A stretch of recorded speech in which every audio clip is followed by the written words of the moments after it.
విజయ్ అను నేను అనబోతున్నారు. Vijay finally ఉత్కంఠకి తెరపడింది. CM కుర్చీని అధిరోహించబోతున్నారు.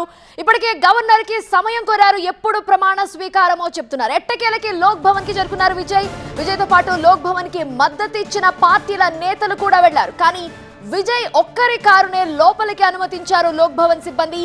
Governor కి 120 మంది మెజార్టీ సభ్యుల లిస్ట్ ఇచ్చారు విజయ్. రేపు మధ్యాహ్నం 3 గంటలకి ప్రమాణ స్వీకారానికి పర్మిషన్ అడిగారు విజయ్.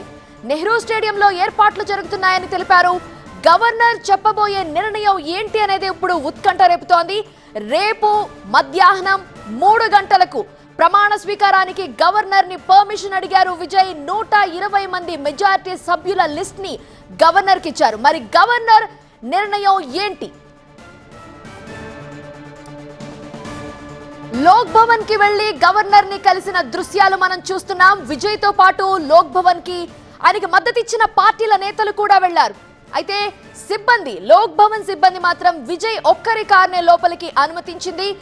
గవర్నర్ కి 120 మంది మెజారిటీ సభ్యుల లిస్ట్ ని గవర్నర్ కి అందించారు విజయ్.